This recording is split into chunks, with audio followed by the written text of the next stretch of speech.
sebut ya, tetapi karena Gus Coy mancing, jenengan pengkhianat. Itu ada cukup banyak kata-kata jenengan nggak bisa dipegang. Dan Profesor publik Indonesia Rocky. harus tahu.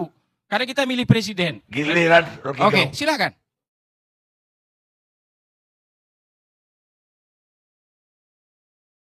Udah nyampe di bumi. Anda itu yang memulai. Oke, saya cari cara supaya yang ada di bumi itu dipahami oleh yang di langit, bukan sebaliknya. Langit memahami bumi juga. Oke, ya itu masalah itu langit. Enggak begitu. Einstein bilang begini, waktu Tuhan menciptakan bumi, dia tidak sedang bermain dadu. Itu kata Einstein. Tuhan tidak bermain dadu waktu menciptakan bumi. Kenapa Einstein bilang begitu? Karena dia punya formula E equals mc square itu. Bahwa benda itu setara dengan energi. Pertanyaan kita, Einstein percaya Tuhan apa enggak tuh? Apakah relasi antara Anies dan Caimin formulanya dibuat di surga? Yang kita tanya tadi mastermind-nya siapa? Kalau Tuhan yang buat itu pasti tidak akan berubah. Tuhan pasangkan Anies dengan Caimin, berarti pasti jadi presiden. Sekarang kita tanya, siapa yang percaya Tuhan di sini? PDIP percaya bahwa Ganjar juga dapat formula dari langit. Kan Anda semua sebetulnya mempromosikan semacam optimisme yang irasional itu. Karena juga bisa hitung nanti. Ya kita berdoa aja, nggak perlu ada kotak suara kalau gitu kan. Jadi kita mau balikkan bahwa analisis itu diletakkan pada posisi bahwa anything goes. Dan dalam politik tadi Anda sebutkan, politik adalah seni kemungkinan. Tuhan tidak pernah membuat kemungkinan ketika dia menciptakan bumi ini. Bahkan politik adalah the art of attacking the impossible. Bahkan yang tidak mungkin masih bisa dilanjutkan. Hubungan antara Anies dan Caimin itu adalah attacking the impossible. Yang tadi Anda nggak bisa bayangkan mungkin itu terjadi juga. Yang kemudian dirumuskan di situ sebagai pengkhianatan. Hak dari Demokrat untuk mengatakan itu.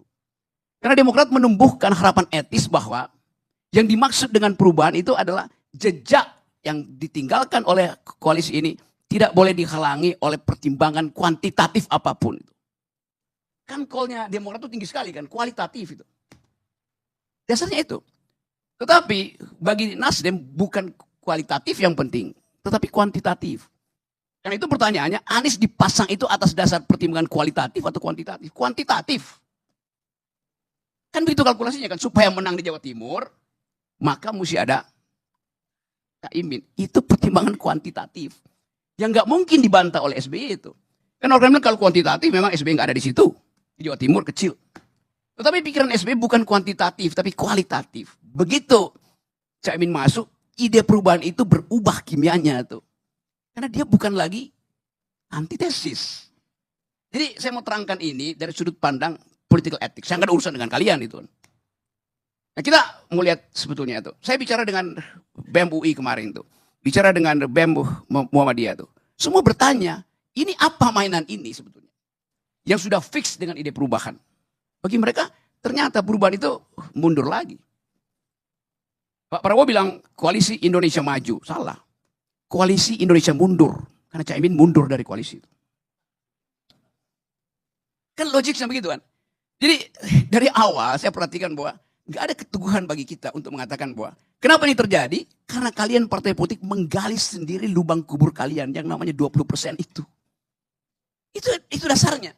Yang dari awal 2 kali saya pergi ke Mahkamah Konstitusi, ada satu partai politik yang mendukung itu, Demokrat dukung saya. PKS dukung. Tapi yang lain bilang gak perlu itu. Nah sekarang kalian masuk di dalam kedunguan sendiri. Kalau nggak ada 20%, nggak ada cawe-cawe beginian tuh. Itu dasarnya kan. Saya mau balikkan politik pada ethical imperatif itu. Karena saya nggak peduli, saya berteman dengan semua ketua partai. Anies 2 minggu lalu masih telepon saya, tadi pagi Anies masih telepon saya.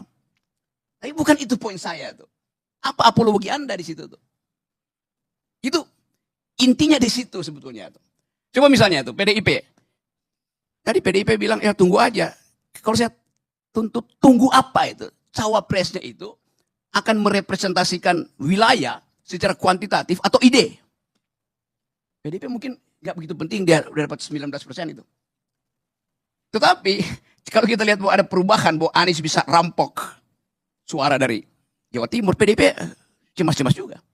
Siapa yang akan ganti pos? Kuantitatif artinya. Kalau kuantitatif, mungkin Ridwan Kamil yang lebih pas di situ. Supaya Jawa Barat diambil oleh PDIP itu. Dari mana? Ya dirampok dari Gerindra. Dan itu wilayah Gerindra. Tapi saya bosan hitungan begitu. Karena ini hitungan yang nggak masuk akal dari awal itu. Jadi nggak jelas fungsi dari wakil presiden itu menambah suara atau menambah kualitas ide perubahan tuh. Begitu Cak Imin dipasangkan pada Anies, kuantitasnya berubah, kualitasnya menurun. Itu logikanya begitu. Karena tetap orang lihat bahwa Anies akhirnya masuk di dalam pragmatisme itu. Karena kuantitatif itu. Dan itu yang terlihat pada ketergesa-gesaan Surya Paloh untuk mengucapkan poin itu. Supaya nggak hilang momentum. Karena ini berebut kuantitatif kan. Hilang momentum nanti itu. Jangan-jangan Caimin diambil oleh PDIP misalnya. Jadi berebut momentum yang isinya adalah kuantitatif. Bisa nangkap ya poin saya itu.